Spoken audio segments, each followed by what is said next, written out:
सुरक्षित जी, मृत्यु से ठीक पहले क्या होता है, कैसा अनुभव होता है, क्या कुछ होता है? और आई थिंक ये एक ऐसी जिज्ञासा है जिसके बारे में मैं तो जानना चाहूंगी, लेकिन हमारे जो दर्शक हैं और सभी जो लोग हैं वो सभी जानना चाहते हैं कि आखिर क्या होता है ऐसा मृत्यु से पहले। महर्षि पतंजलि ने एक जगह पर वर्णन किया है कि जाति आयु भोग। जब मृत्यु होती है तो तीन चीजें डिसाइड होती हैं जी। कि आने वाला अब जो योनि है वो कौन सी मिलने वाली है, जाति अच्छा। क्या होगी, हम्म। उसमें आयु कितनी होगी, अच्छा। और उसमें डेस्टिनी क्या होगी, प्रारब्ध क्या होगा, भोग कौन कौन से मिलेंगे। तो इन तीन चीजों के आधार पर एक नया जन्म होता है। ये जो तीन चीजें डिसाइड होती हैं, ये डिसाइड होती हैं जब व्यक्ति की मृत्यु हो रही है तो 2 पल पहले। सिर्फ 2 पल पहले? 2 पल, 2 पल का मतलब होता है, एक पल का मतलब होता है 24 सेकेंड। 24 सेकेंड। लगभग 48 सेकेंड के आसपास सब कुछ एक बैलेंस शीट तैयार होती है। वो बैलेंस शीट होती है इस जन्म में आपने क्या क्या किया। इतना तेजी से एक प्रोसेस होता है कि पूरे का पूरा आपकी जो लाइफ है वो आपकी आंखों के सामने होती है, एकदम उभर कर ऐसे पॉप अप कर जाती है सब कुछ। अब चूंकि चित्त पूरी तरह से जहां पर संस्कार इकट्ठा थे वही खुल जाता है। अभी तो वो स्टोर हाउस था, बंद था, जी। अब वो एकदम खुल गया। और खुल के अब मृत्यु से पहले व्यक्ति का भाव क्या था, किस भाव में, मान लो कोई बहुत दुखी है, बहुत परेशान है, या बहुत मोह है, या धन, या कोई डर, या कुछ चाहिए, क्या है अंदर भाव, या कोई वासना है अंदर, कोई स्त्री है, कोई पुरुष है। तो जैसा वो भाव लास्ट में होता है, उस भाव के आधार पर उसी तरह के सारे कर्मा इकट्ठे हो जाते हैं। इसलिए भगवान गीता में कहते हैं अंत काल में जो मुझे भजता है वो मुझे ही प्राप्त हो जाता है। वाह। तो इसलिए गुरु नानक कहते हैं अंत काल में जो धन को भजता है वो सांप बन जाता है, क्योंकि उसकी रक्षा करेगा फिर। तो अंत काल बड़ा महत्वपूर्ण है। तो उस समय कौन सा भाव है, संस्कार तो बहुत सारे हैं, क्योंकि इस जन्म के भी हैं और इससे पहले न जाने कितने जन्मों के हैं जो हमारे चित्त में पड़े हैं, सब सब खुल गए हैं। लेकिन जो भाव था उस भाव के आधार पर वैसे संस्कार उभर कर आ गए। तो इन लास्ट में 40 से 48 सेकंड के बीच में बहुत ही फास्ट तरीके से, चूंकि हमने बनाई है चिप और परमात्मा की है चित्त।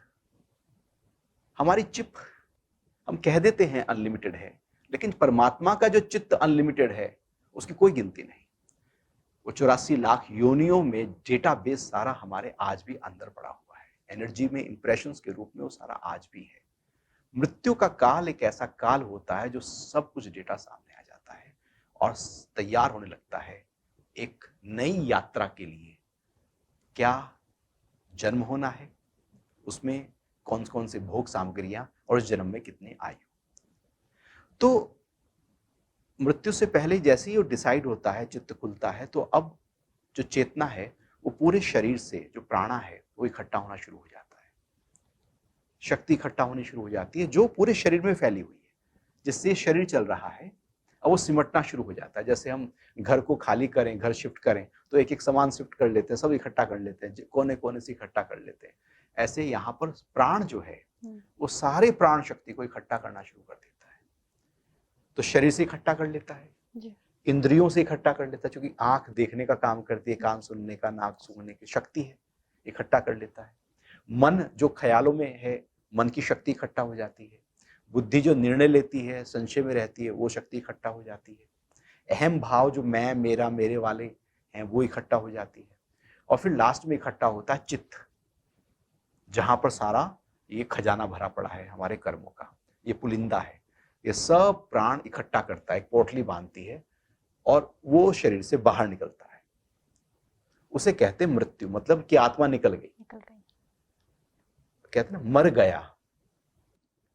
जो मरना था वो मरा, शरीर मरा। गया मतलब जो जाना था वो गया, कोई गया कोई रहा। आत्मा तो विद्यमान है ही सारे में, लेकिन जो जीव है, जो बंधन का कारण है, जीव मतलब जब तक ये चित्त है तब तक जन्म और मरण का ये चक्र है।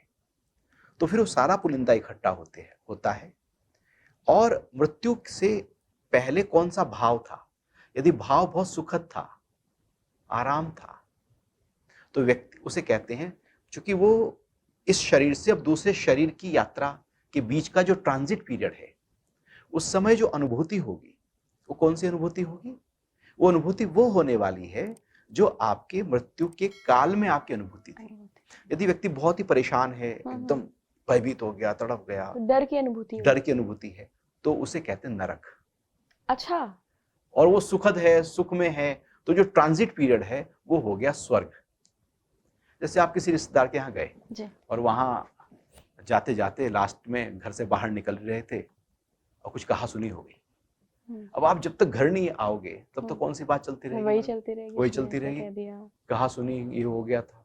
और लास्ट में जब वो आप जा रहे हैं और आपको बहुत ही उपहार दिए, बहुत वेलकम किया आपका, और जाते हुए भी आपको वो जितना मेमोरीज सम्मान रह दे गई। सकते थे, वो मेमोरीज आपके साथ ट्रेवल करेंगी। बिल्कुल। ऐसी लास्ट में वो सारी मेमोरी ट्रेवल करती है। तो यदि वो सुखद थी तो वो स्वर्ग हो गया, दुखद थी तो नरक हो गया। तो ये मेमोरी तब तक व्यक्ति के साथ रहती है जब तक उसको नया जन्म ना मिल जाए। अच्छा। फिर उसको एक नया जन्म मिल जाता है जो डिसाइड हो गया था पहले से ही। तो इस तरह से मृत्यु से पहले एक बहुत ही एक अनूठी घटना, जो महत्वपूर्ण घटना है जीवन के इस अंतिम पड़ाव की और नए जीवन की। तो इसको हम अगर ऐसे समझें सुरक्षित जी, कि तभी कहा जाता है कि आप जैसी कंडीशनिंग खुद की करेंगे शुरुआत से, बचपन से ही, वही कंडीशनिंग आपकी जाके आपके लास्ट तक रहेगी, जो मृत्यु के पहले के क्षण होते हैं हमारे। यानी कि अगर आपको उदाहरण में इसको देखें, तो अगर आप अच्छे कर्म करेंगे, हमेशा अच्छा अच्छा सोचेंगे, हमेशा लोगों की भलाई का सोचेंगे, अपना चित्त शांत रखेंगे, साफ रखेंगे, ईश्वर के बारे में सोचेंगे, ईश्वर से जुड़ जाएंगे, तभी वो लास्ट में वो पल जब आपकी मृत्यु का आएगा, जो भी वो पल होगा, तभी तो आप ईश्वर को याद कर पाएंगे। अदरवाइज अगर आप ये सोचें कि बीमार हूं या मृत्यु नजदीक है, या अगर आपको आप भाग भी जाते हैं तो मैं 10 दिन पहले से भगवान को जप में लगूं तो मैं भगवान को प्राप्त हो जाऊंगा, ये नहीं होता होगा। हो ही नहीं सकता, क्योंकि वो तैयारी नहीं है। मन जो है वो एक प्रवाह की तरह है। जैसे पानी, ये कप रखा है, इसमें पानी है, ये कप गिर जाए, पानी गिर जाए, अब पानी अपना एक रास्ता बना लेगा और पानी उसी से बहना शुरू हो जाएगा। अब आप हाथ से दूसरा बना दो लकीर, तो पानी अब इधर से बहना शुरू हो जाएगा। मन भी इसी तरह से लीक पकड़ता है। तो वो जब लगातार वो विकार में है, काम में है, क्रोध में है, लोभ में है, मोह में है, ईर्ष्या में है, परेशानी में है, जल्लाहट में है, चिड़चिड़ेपन में है, तुलना में है, अपेक्षा में है, उपेक्षा में है, और फिर अंत समय में चाहे कि हम सुकून में आ जाए, संतोष में आ जाए, ये कैसे हो सकता है? ये तो हो ही नहीं सकता, क्योंकि मन की तैयारी वैसी है। तो मन की तैयारी यदि उल्टी सीधी है तो अंत काल में वो और भयावह हो जाएगा। इसलिए मौत का डर होता है उनको जिसने जीवन सही जिया ही नहीं है, और जो सही जीवन जी रहे हैं, मौत का फिर डर नहीं हो सकता। डर तो उसको है जिसने पकड़ा है। छूट जाने का डर मौत का डर है, कि जो मेरे पास है, घर है, पद है, प्रतिष्ठा है, परिवार है, धन है, कमाया है, दिन रात पसीने करके एक किया है, मौत एक पल में सबको खत्म कर देगी।